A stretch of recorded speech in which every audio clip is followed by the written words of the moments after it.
So, Kelsey, thank you so much for doing this with me, and it's nice to meet you. And I've been enjoying your TikToks, but also I've been enjoying all your other content. Now, we just had a quick chat before we started recording about how uh, to classify what you are essentially, but we went with storyteller. So, content creation, dancing, writing, acting, like you do it all. Yeah, we are talking about jack of all trades, master of some, master of some of them. Yeah, Definitely. And yeah. what would you say is your favorite thing to do? Is it to create content, or is it to like do auditions? Is it to write? Is it to direct? What do you love to do ultimately?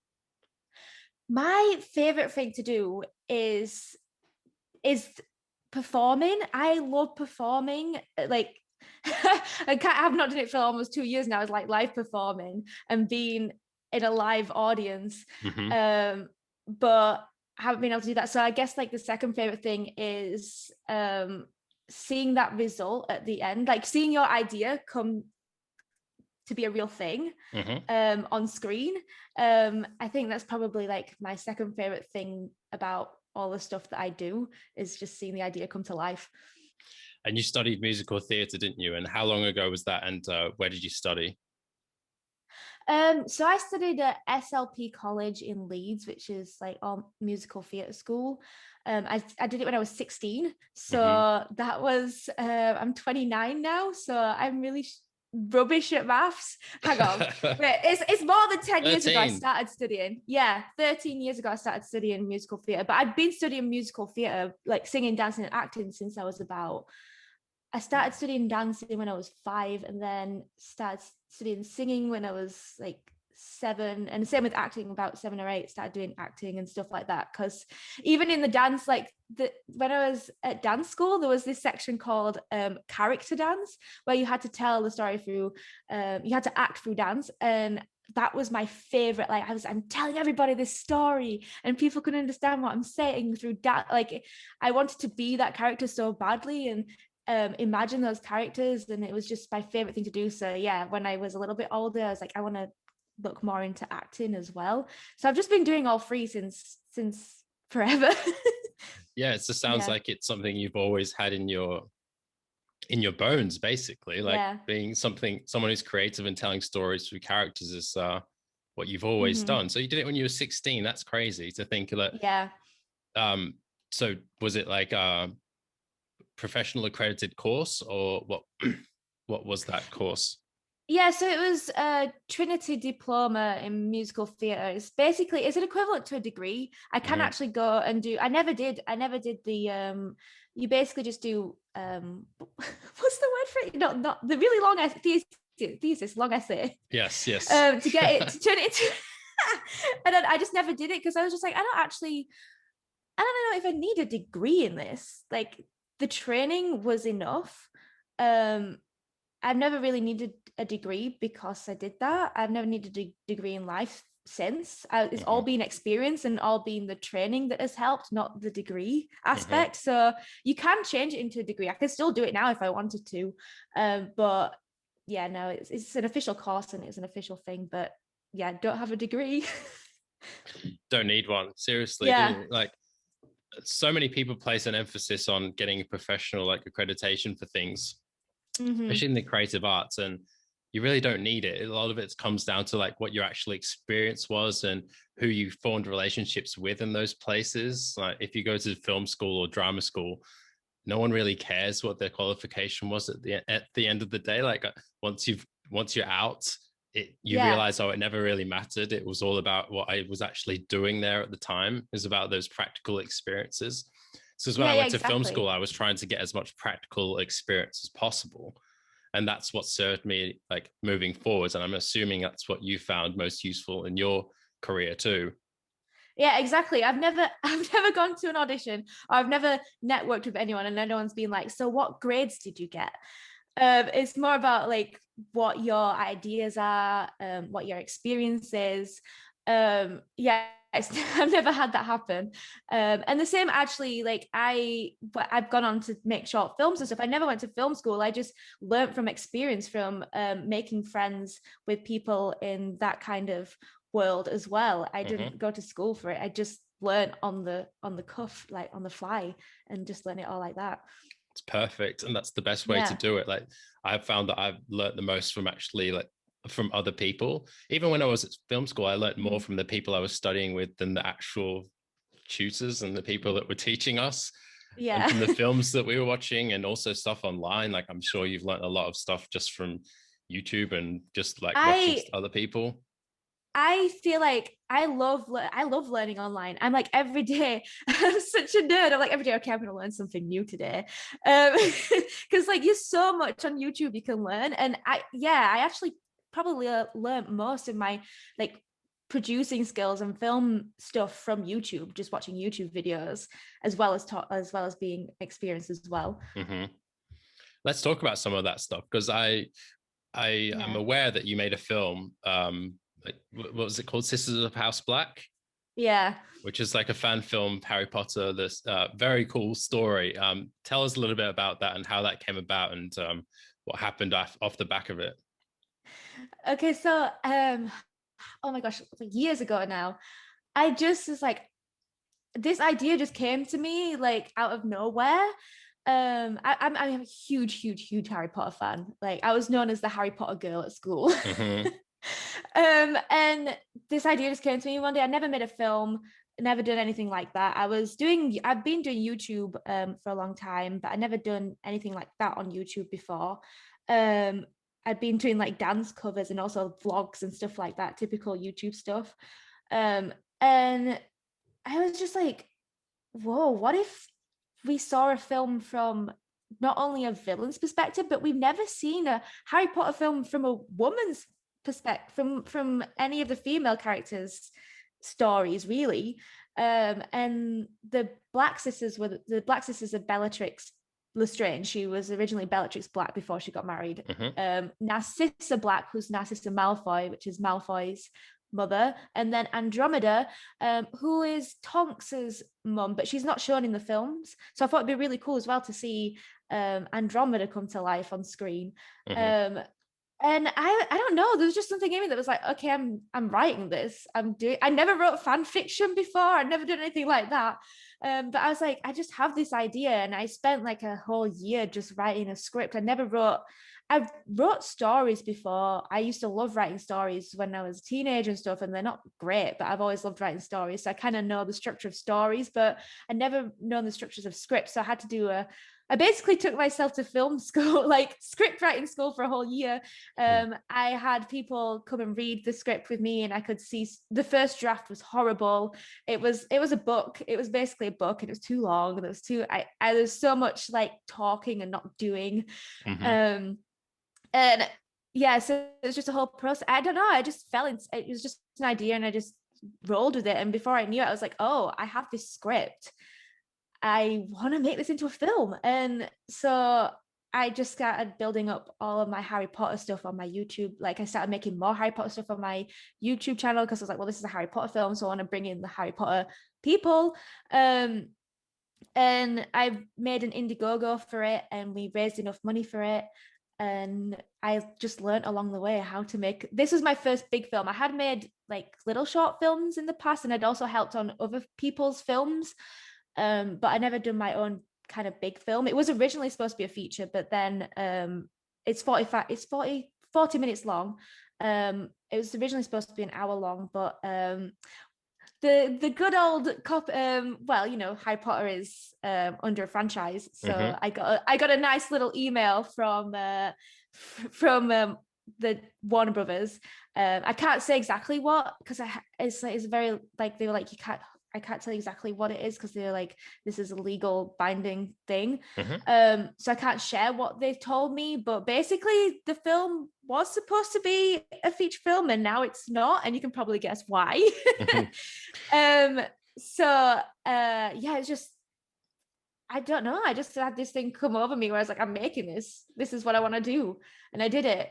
And now I have these skills, and with my partner, we're writing more films, and we have more ideas, more original ideas, as well as ideas in the kind of fan film kind of world. Because I'm really glad I did a fan film as my first big film, because it was something to bounce off of. something to like use as a structure. It was really useful for me. And also just bringing in the audience as well was also really useful. Like the audience is already there. Yeah. So yeah, I had the best time making I love projects that take a long time. I love social media. I love making things and putting it up straight away. But I also love the process of creating something that takes a long time. I love that. I was going to ask you, like, what are the creative license aspects of like doing something with a franchise? Like, because I remember when I was at film school, people would like be advised to not write stuff that was based on previous material because you run into like legal issues, like you said. Yeah. So what was like the creative license around doing something in the Harry Potter universe? So I actually did a lot of research what other Harry Potter fan films had done. So like what they got into trouble for, and stuff like that. I did actually try to reach out to one of us. I couldn't find any. I couldn't find any contact that would get back to me about it. So I was like, this is a risk. I could get this whole project shut down. And I'd have to refund everybody and everything. But I was pretty confident in the fact that I'd researched a lot what Warner Bros. Specifically didn't like and what they didn't want. And basically the whole thing was, as long as you're not making money from this, they're pretty cool with it, because I think a few, like 10 years ago, I think franchises would have not let this happen, but I think they've seen the benefit of it, of how it makes the fandom grow and how it keeps the fandom going, and they want to actually see official stuff as well as fan stuff. It actually works hand in hand, and is good for them too. But yeah, just it's the money aspect. It's the commercialism and the capitalist aspect. They're like, no, don't make money and you're good. Yeah, so I just did a ton of research, and thankfully I was very good, and I didn't break any rules or anything like that. And so Warner Brothers was very good with it. But like it's a case by case thing. Like if you're doing, Warner Brothers were okay with my film, but they might not be okay with another. It really is a risk doing a franchise film, basically. That's interesting because it's very progressive of them to like allow that to happen. And obviously fandom exists and fan fiction is like a huge part of anything. But the fact that you were actually able to film something that was even 40 minutes long is crazy, and to put it out there. And it was awesome because you got some, like you say, like the audience is already baked in, and you've got like what, 6 million views on that film, which is like amazing. Honestly, congratulations on that. I know it was a while ago, but it's something to be congratulated on, because obviously it would have taken a lot of hard work, and like you say, it could have been shut down at any moment, so it's a big risk to take. Yeah, I don't know what I look back and I'm like, I was crazy. Like I was putting in all this work and I could have lost it within seconds. And also like I never made a film before. I was just like, okay, I'm doing it. I'm making a film. I need that motivation now. I need that like these days. Yeah, just do it. That's how people start out, and it's something that I will always advise, and something that I keep coming back to is just do it. Like create your own content. And like you played Bellatrix, right? You played Bellatrix in the film. I wasn't originally supposed to play Bellatrix as well, which is a really fun thing, because I had one of my friends actually, who is a great actor, also a musical theatre performer. When I was writing the whole script, I saw her as Bellatrix. I was like, this is your role. Like, I don't even need to audition for you. I know you're going to be great. And then she got a cruise contract, which meant that she would be away for like at least a year, pretty much after the script had been done, and we were right into the production process. And I was very attached to the Bellatrix character, because obviously I'd written the script, and I was like, I'd never done a role like that before, because usually I'm cast as like school kids, like sweet, innocent, funny comedy kind of characters. I'd never really been cast in like a kind of villain, or like more, I wouldn't say more mature, because she's younger in this, but nothing like that before. So I was like, I want to push myself. I think I could do this. And it was a really big challenge, actually. I struggle a lot with this role. I struggle a lot. One because of the accent, two because it was just a role I'd never done. Like it was something that I never like gone into as an actor before. That kind of role, and but I think it really did help that I wrote, because I could understand the character so well. I understood like her motivation. I understood her inner thoughts. So that really did help that I wrote the character. So yeah, I'm really glad that I had that realization that I was like, I want to push myself as an actor, because actually this was originally supposed to be a project of me pushing myself as a filmmaker, not an actor. And then you ended up doing both. I ended up doing both. And what's really interesting is then I ended up actually casting my actual sister as well as one of the sisters who plays Andromeda. And who plays Andromeda, she's my actual sister as well. So it was well, that could have backfired. That relationship could have gone south. I know, right? I was worried. But yeah, after we did the it could have gone wrong. But it didn't, thankfully. Well, it looks like you had a lot of fun doing it. Yeah, I did. A lot of fun. I miss it, actually. Yeah, I'm sure you do. And other than the views, like what happened off the back of it? Was it just the feedback, and did anything come of it, or? Yeah, I got an acting agent from it, which was great. Perfect. There you go. That's the ultimate. Like, yeah, that's amazing. I got an acting agent from it, which is great. It was something that I did have another acting agent before, and there's nothing bad, it just didn't work out. And yeah, so I got another acting agent, which I'm still like, yeah, they're great for me. And it's just, I think it was more the actual experience has really helped me realize that I can do a lot more things than I thought. Before, like I've always had these amazing creative ideas, and I've been like, well, I can't do that, I don't have these skills. And I never really saw myself as like a leader before, and I had to lead everybody in this. I was always the kind of like just team player and never really led anything. And now I know that I have those skills. It's really helped in other projects. I've helped produce a lot of other smaller projects, especially my partners. My partner is their name's Rain, and they do a lot of short format stuff, or like short reels and things like that. But and they're also doing longer projects as well, which is in the works. So I've been using those skills to help them with that. And also the person who I worked with on the film, he edited the film, but he also did a little bit of the directing as well, and he was also the cinematographer. He's called Petros. We're now constantly making things like commercial. I've helped him on commercial projects, and we're also working on creative projects together. And it's just expanded that whole world for me that I didn't have before, and those skills. And I just love collecting skills, like in a video game, like just collecting all those skills. Yeah, that's amazing, and it's something that I'm sure you'd advise other people to do it too, but the fact that you've built this relationship off the back of something and now you're consistently working together is amazing, right? Because then you work together moving forwards, and that's how people really progress in the industry, because they have working relationships that are really strong. Yeah, exactly. Yeah, the relationships I built with Sister House Black are long-standing. I'm working on another project right now that is also in a fan. It's also it's based on a book. It's not currently a film yet, but it's based on a book called A Darker Shade of Magic. And we have pretty much the same crew. A lot of the same people who are on Sisters House Black are also on this as well. So yeah, it's just like I found like a team. I found people that I know I love working with and are very creative, and I love that. And it also has helped me, it's just completely expanded my whole networking in that world as well, because they know other people, and then those people know other people, and I just have this whole like world now open to me.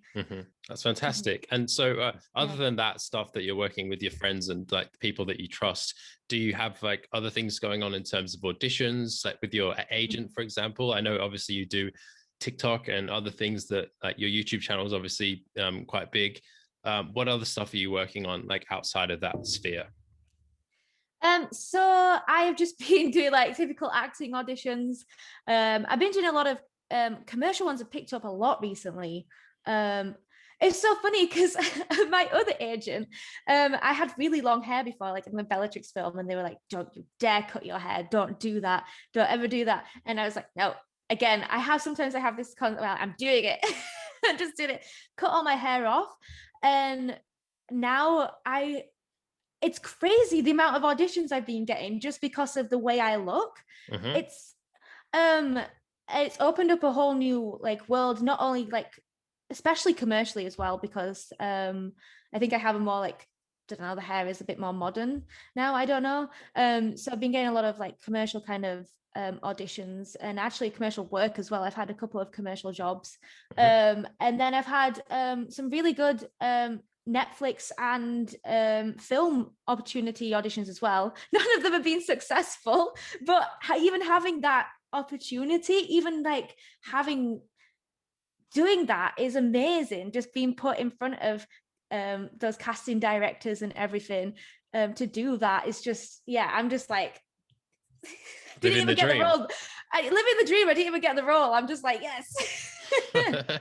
No, that's great, because a lot of people place an emphasis on actually getting the role, and that's their goal ultimately. Mm-hmm. But the fact that you're getting regular auditions is amazing, because it sounds like you're doing something right. But then also your agent's helping you get those opportunities, and it sounds like you've done auditions where you've made an impression, or they've remembered you and they got you back in for another one. I don't know whether you're auditioning for the same casting directors over and over, but it sounds like yeah, as someone who's worked in casting, it sounds like you're doing the right things. Basically, that's what I'm trying to say to you.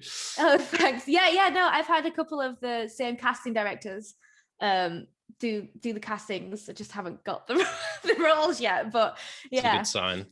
Yeah. Yeah, I just because before Sisters House Black, actually, I was really struggling. I was really struggling to even just get auditions, like even be accepted for an audition. I'd apply for a lot of things. I just wouldn't even get that opportunity. So now I'm just like, yes. So you created your own opportunity, and now it's all coming in together off the back of it. That's incredible.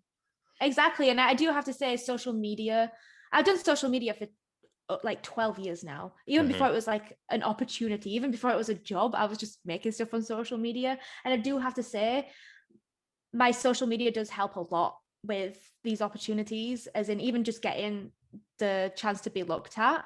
And I think a lot of people don't realize how important it is, and it really is important. And it sucks because it's a lot of work. Social media is a lot of work, but it really does help. I don't think it's necessarily too much of an issue for people. I think a lot of people worry about the following, and I think I don't have a big enough following.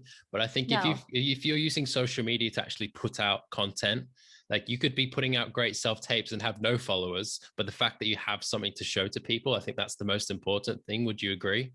I would totally agree. Yeah, because I don't know if I mentioned this on the podcast or before we started recording. I was on a record label about 7 years ago. I was on a record label contract, and they found me through well, I just did like things on YouTube and Instagram and stuff like that, but I didn't have a huge following at all. It was just that they could see that I was making stuff, and they could see the things I was making. It was already there, and that was more important than the followers. They could see like the potential rather than it doesn't matter. You just need to make stuff, and then people can see it. Yeah, 100%. I agree. And also, it's happened to me too. The fact that I've started putting out content, I've had amazing opportunities to speak to people, and like people like yourself, I would have never have met if I hadn't started doing TikTok. There's TikTok's where I started. And let's talk about TikTok a bit, because you've obviously got a following on TikTok as well as Instagram, as well as YouTube. What do you like about TikTok? What do you not like about TikTok? Like, how does it all start for you? How long have you been doing it for? I love TikTok. It's the best. Yeah, me too. I think I started like 2 years ago on TikTok now, and I didn't really take it seriously. I kind of used it as more of like just watching other people. And then I think I started taking it a bit more seriously. So I had this video of me go viral like 3 years ago of me dancing as Hermione Granger. I know that video. Yeah. I think I actually saw that video before I knew who you were. And then when I found out you were dancing Hermione, I thought, oh, that's really cool. Yeah, so and that kind of had a second wind on TikTok, and people found me on TikTok. And I'd had like some dance videos on there. I hadn't really been taking it seriously. And then all of a sudden I had like these people like, hi, hello. So I was like, okay, I'm gonna see how this goes. And it was like no pressure. I didn't do this thing where it's like you have to make 3 videos a day, that kind of thing. I was just like, no pressure. I'm just gonna start making more stuff and do some of the trends and do some of my own things as well.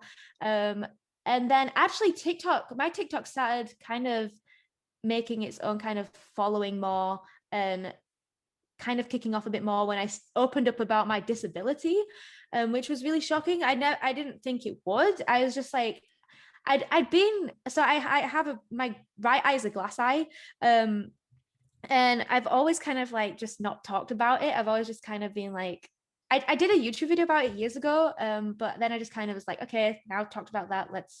I'm just gonna pretend that doesn't exist. And then I've been umming and ahhing for years, like being more open about it and educating people about it, because like I saw on TikTok other creators talking about it and how people just didn't know a lot of stuff about it and were very curious about it and they wanted to be educated about it. And I was like, I have this opportunity to educate people on this that people didn't realize was a real thing and existed and people live with it. So TikTok at the time was my smallest platform. So I was like, okay, I'm just going to try it on TikTok, and like, because I was really nervous about showing it to a lot of people. And then, yeah, those videos, I had a couple of problems at first because TikTok, their censorship stuff can sometimes be really, they can be really, it just doesn't make sense. They'll take videos down for no reason. And that's one thing I don't like about TikTok is they'll just like either, is shadow banning a myth? Is it real? I don't know. But sometimes it wouldn't push videos when I was having my eye out, and it just wouldn't do it. It would sometimes just take them down for violent and graphic content. That's what it said it was. Right. But then you'd see makeup videos with like blood everywhere and stuff like that, and then like, this doesn't make sense. But I actually did manage to have a conversation with TikTok UK about this, and my profile personally has improved. I haven't had any problems since, but I feel like they still have a long way to go with like everybody in general on TikTok. But when that problem was resolved, my TikTok kind of got more of a following. And I just love it. It's a place where if you have a creative idea, you can just kind of be like, okay, I'm doing this now. I'm going to make this right now. Whereas with YouTube, you have to really script it. You have to sit down, film it, set it all up, set up all the lighting. And then you have to sit and edit for days. And then you have to upload it and promote it and do all of this stuff. Whereas with TikTok, you're like, I have an idea. Aha, I'm going to do it. Upload it. And that's it. You did it. And so like, it's like creation vomit sometimes. You're just like, I'm going to get this out. And I just love that anyone can do it. It's accessible to anyone. Like YouTube can be really daunting to some people who want to be creative, but TikTok I think is a lot more accessible, and I love that. Yeah, YouTube's a lot harder to get started because it doesn't push things out organically. Like the organic reach of TikTok is incredible because you could create an account, have no followers, create one video, and 1 million people could probably see it if you made something that resonated, or you made something that people would watch over and over. It's really like, you're right, it is pretty incredible, and it is creative vomit because you can just, it's so quick. You only have like, you're maxed out a minute, so you don't have to worry about the production quality so much either. Like there's so many things that can go into it that can help you. Like there's so many filters and sounds, and I do love TikTok. Like it's obviously where I started doing all this stuff, and I didn't go into it with any sort of knowledge really. Like I consumed the content for about a week, and then I started making audition tips. Like I started using what I knew basically, and I knew that, I've got something I shared or a lived experience that I can share with people. And I think that it's amazing that you've found that you were able to talk to people about your disability because you were actually sharing a knowledge and also educating people. And that's what I found too, like educating people on TikTok is something that I don't think generally people associate with TikTok. They think whenever I mention it to someone who's over the age of 25, they're like, "Oh, so what dances are you doing?" I don't dance. I just talk to people. I'm literally just sitting in my room, like making videos about acting. You ever tried dancing? No, I would be absolutely. You wouldn't want to see it. No one would want to see it. Yeah. No, you're right though. TikTok isn't just dancing at all.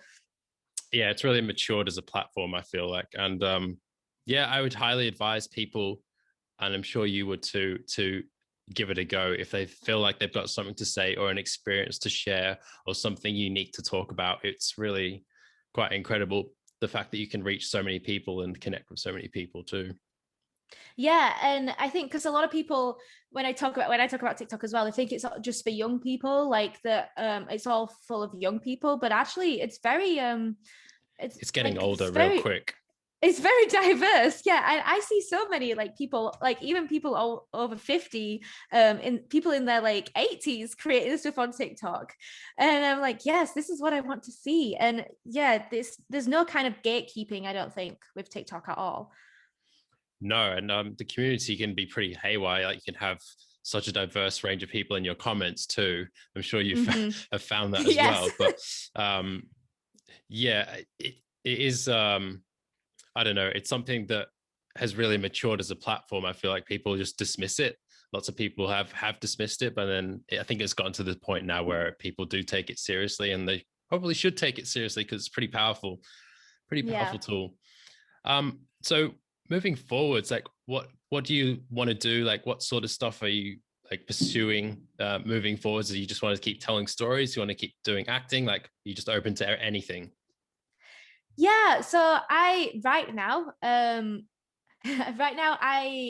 actually wanting to get a little bit back into music.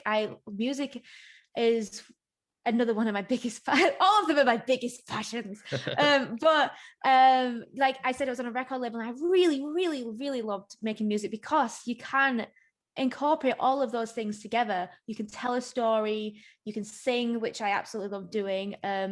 You can play instruments, which I love doing as well.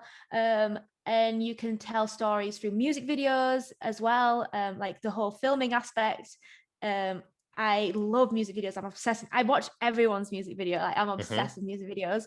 And I love dancing as well, obviously. So I can incorporate all of the things that I love doing with music. So I am in the very, very early process of writing music again. I'm actually like, I think this is my new baby, as in like, I have to start from scratch, because when I was with the record label, I had everybody accessible to me. I had producers, like I could just be like, hey, I have this thing, let's go into a studio and write this, but I don't have that kind of thing anymore. I have to find those people. So I'm in the very, very early process of that. Like I have these ideas now, I need to find like the people to work with. I'm also working on a film project with my partner, which I don't know if they would they, I don't know if I can talk about it. I feel like I don't know. It's basically it's another fantasy kind of thing, and it's a queer fantasy story that is set in a world that we already know, but it's actually I'm just gonna say, because it's set in the Peter Pan kind of Neverland world, but it's because that is free reign, like there's no kind of copyright on this. You can be expansive on this world. So we're writing something on that, which we are really, really excited about. And then also, what else am I doing? I guess those are the two biggest kind of like projects I'm doing right now. They're both in the very early stages, like writing process. And then we're just finishing up the project that I mentioned earlier, which is the A Dark Shade of Magic project. Yeah. It's not a film, but it's like a project kind of thing, which people will get to see what it is really soon. We're in the like VFX stages of it now, so we're really getting like the VFX are almost done, so we're really onto like the last legs of making this. And then I think the question to ask you is, what are you not doing? What am I not doing? I am not cooking. I'm really rubbish at cooking.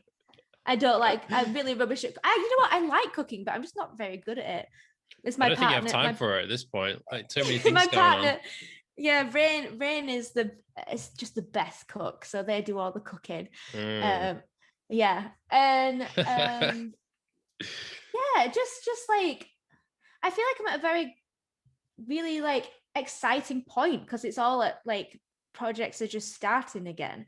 And It's a fun I'm time. also, yeah, it's a really fun time. So they're like my creative projects. And then obviously, like we've talked about, I'm still doing auditions, I'm still doing my social media. So I'm constantly doing something. Hmm. But I've never been one of those people to have like 5-year plans or what I see myself in 10 years, just because I am that kind of person where like I'll have a plan and then I'll be like, but what about this plan?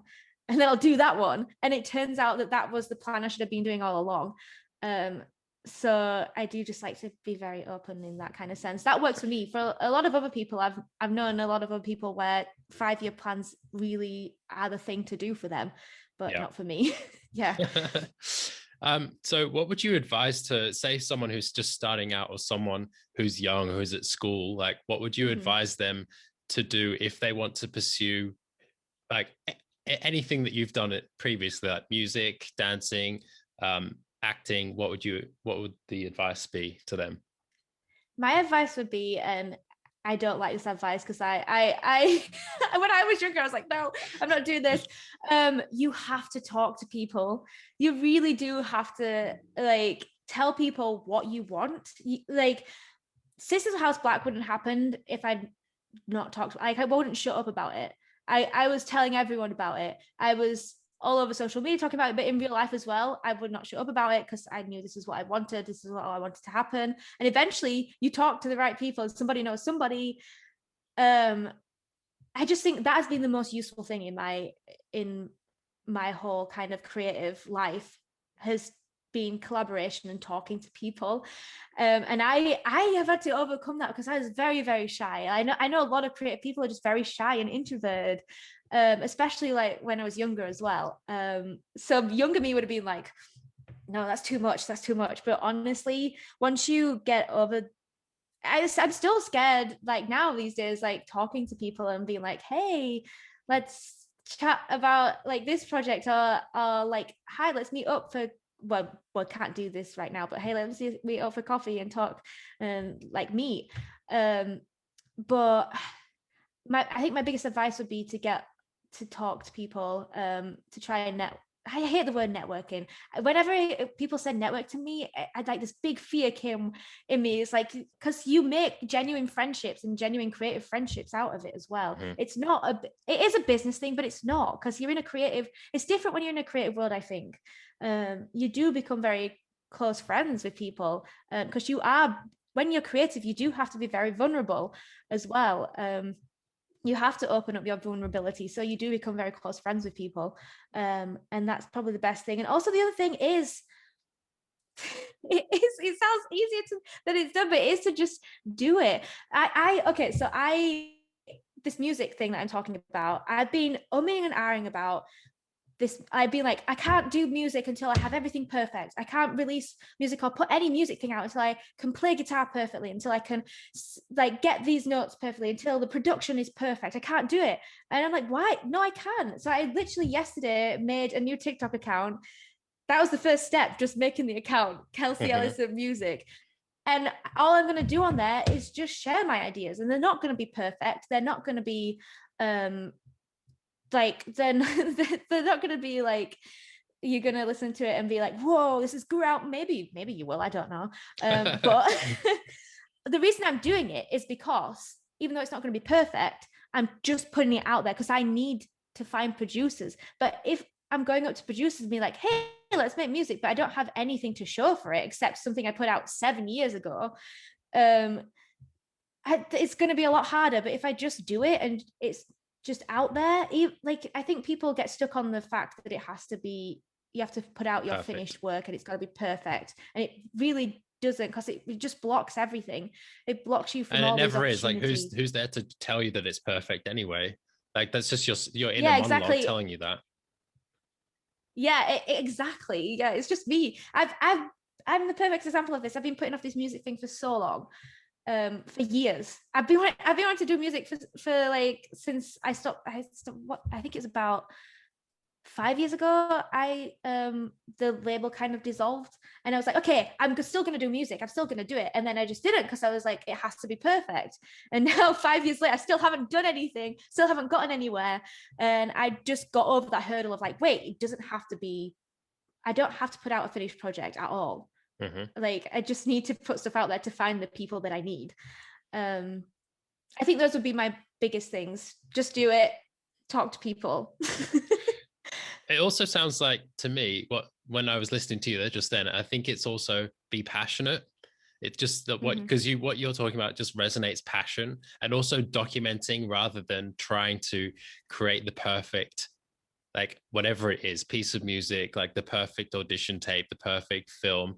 Because I fell foul of that too when I started. Like when I've left film school, I'm like, I can't do that unless it's as good as it's ever going to be.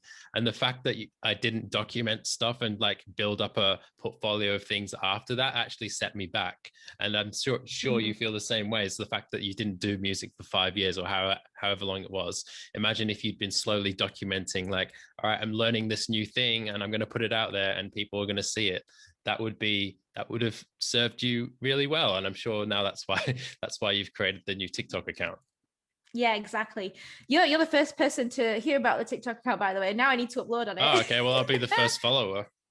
Oh, my partner's my first, my own account, and my partner is my first follower. But yeah, you can be one of the early followers. Like, I'll nobody be knows. I'll be on the bandwagon early.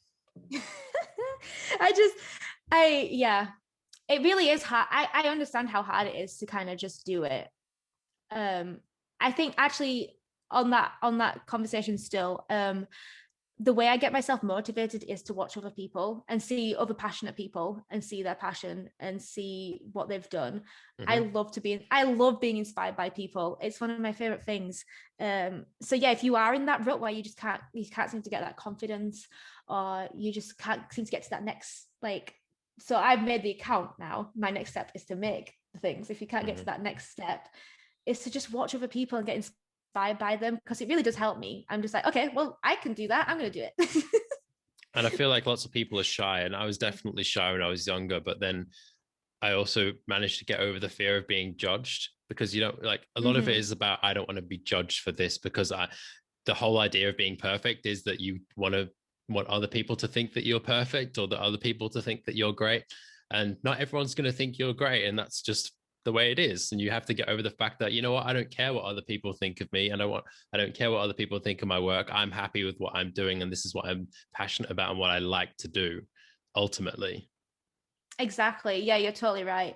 I used to be, whenever there was any kind of like negative comment or criticism, I'd be like, oh no, I've done a terrible thing, I'm such a terrible person, I am a failure.